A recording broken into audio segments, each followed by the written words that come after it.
Hey guys, so today I'm going to be talking about how to house a Plateau fence lizard, also like western fence lizards. Basically, they cover a wide range of area in the western United States and probably like into Mexico and stuff. And they're kind of really arid species that really you can't really get in captivity. They're mainly like in the wild. So basically what this is showing you is like if you wanted to keep one for a little while to just kind of observe it or something like that, then this is kind of how to set it up, because I don't really like taking animals out of the wild and keeping them, but you know, observing them is kind of different. So this is kind of a small tank. I would rather have like a 20 gallon or a 30 gallon, because these lizards will get to about 8 inches in total, with most of that being their tail. But again, right now this is very temporary. So first I'm going to start off with substrate, and like I said, the only real way to get these is in the wild. So I assume if you can get them in the wild, then you'll be able to get the substrate like around your house or something.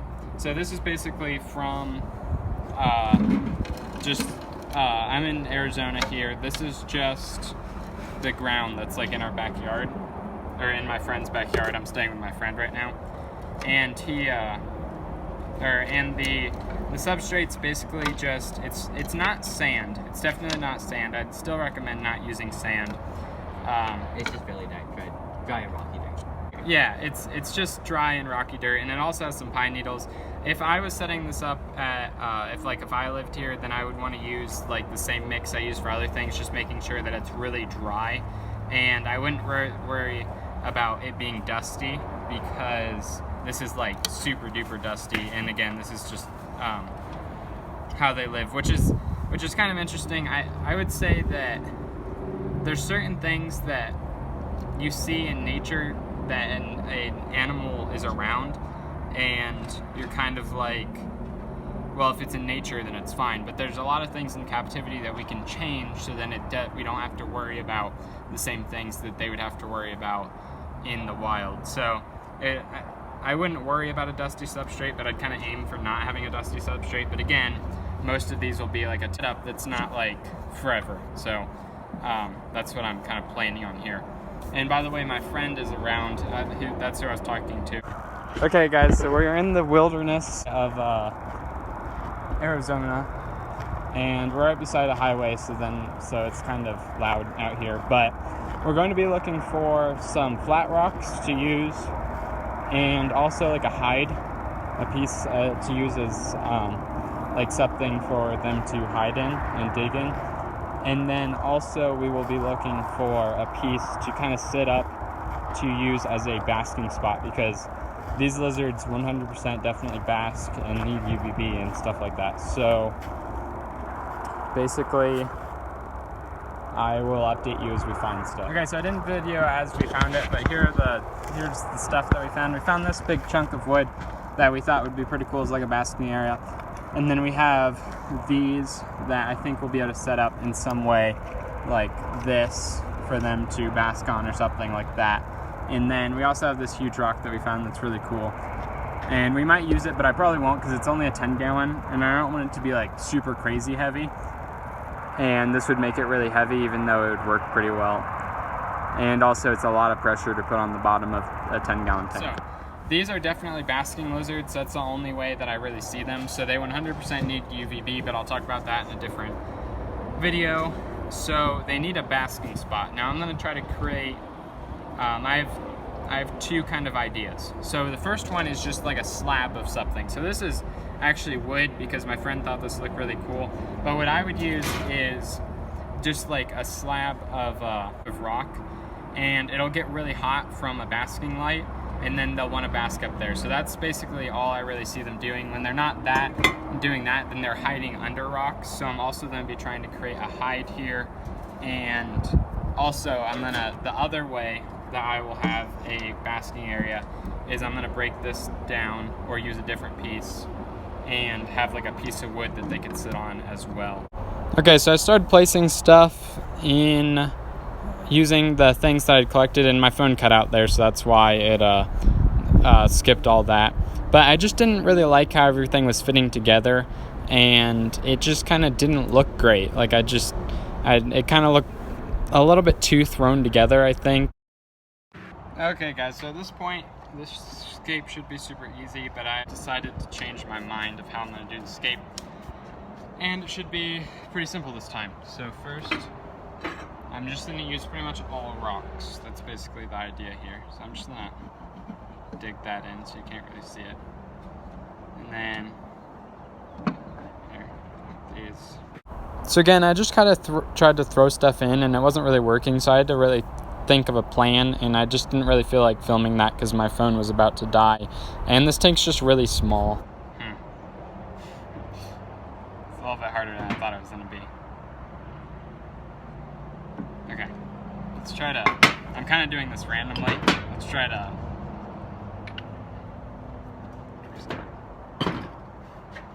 okay, so I honestly had enough with trying to film it, and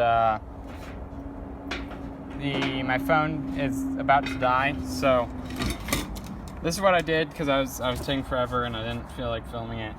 This is really basic. I just took a bunch of flat rocks and stacked them on top of each other. There's two big hides here. One goes all the way down here, and then the other one's like all this area just down there.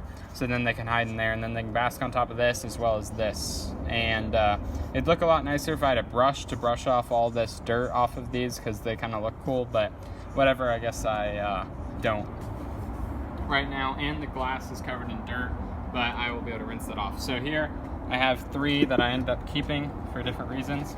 This one is what I believe to be a female right here, and you can see its belly there. It's kind of faded and it doesn't have pronounced black lines on it, and it's really big. So that's the first one right there, and I need to make sure it doesn't jump out.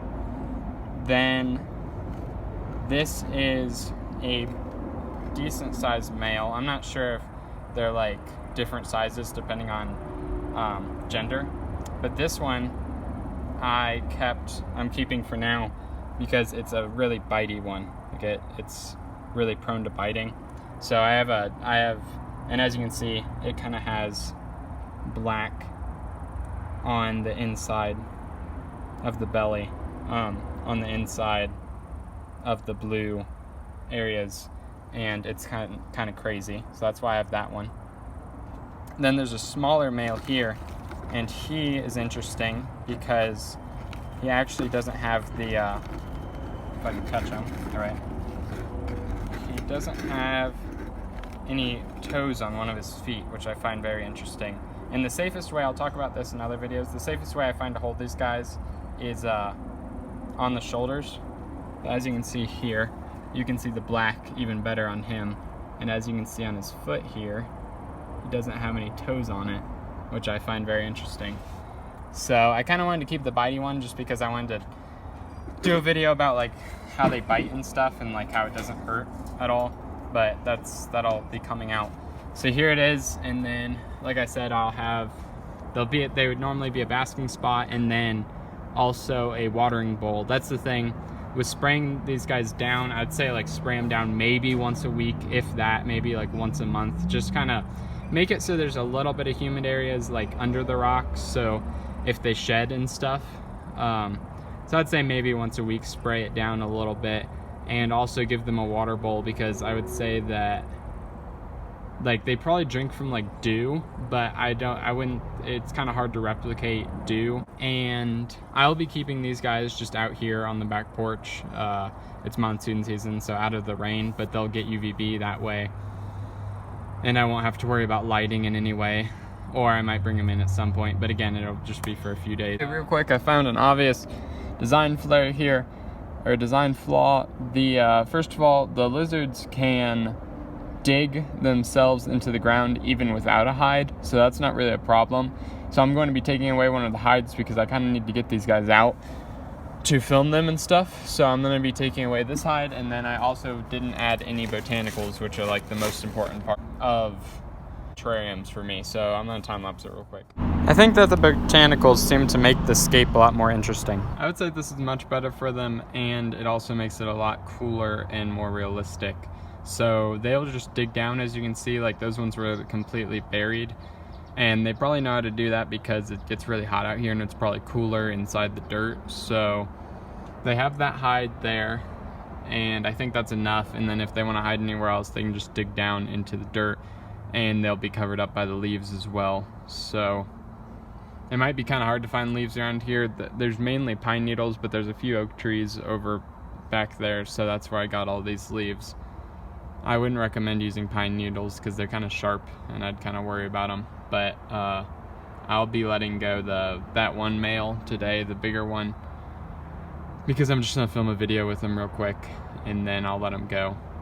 By the way, so the females, I'd say that there's a lot of these lizards around, so I'd say don't keep males together, but you could keep females together and keep females with males in a big enough setup that is like a 30 gallon, 40 gallon, something like that. Or even when they're small, like a 20 gallon, but maybe when they're really small, you could keep them together in a 10 gallon. But it just kind of worries me. I'm gonna go get something to put a water dish in here. If I lived down here in Arizona, I would definitely try to keep these guys and like breed them and learn more about them, because you know, a lot of people try to keep them and I don't think there's enough the information online about keeping them, in my opinion. So, but I don't live down here, so I can't really do that, and I'm not gonna, you know, bring them back with me or anything because I'd have to fly back. So I'm gonna go get a water dish and then that'll be the end of the video. Okay, so as you can see there, I just added a small little water dish, and I'd say spray this down. It's actually like outside, it's kind of more wet underneath the dirt, so I'd kind of make it look dry but also be wet like under the rocks and stuff. And if you could like dig up dirt, like this dirt was kind of already sitting and kind of raked up, so it's really dusty and stuff, but if you could like dig up dirt, then it would be better because it would be a little more moist and hold better and kind of be less dusty, if that makes sense. But I hope you guys are looking forward to more videos, and I hope you guys enjoyed this video. If you did, like it down below. If you have any comments or concerns, put in the comments below. And if you want more content, then subscribe. Have a fantastic day, and I will see you in the next video. Again, this is kind of like a small, this is way too small for this mini lizards, but very temporary. And I hope you guys have fun learning about your fence lizards. And if you do want something that's in captivity, that's something like these, there's an emerald swift, but they are always caught in the wild anyway. So you can go to Petco and buy one, but even still, they aren't captive bred. So that's kind of sad. Have a great day, and I'll see you in the next video. Here they are out here basking, as you can see, or looking for a way out, but I'm assuming this one's basking, and then I'm assuming that the third one is somewhere buried.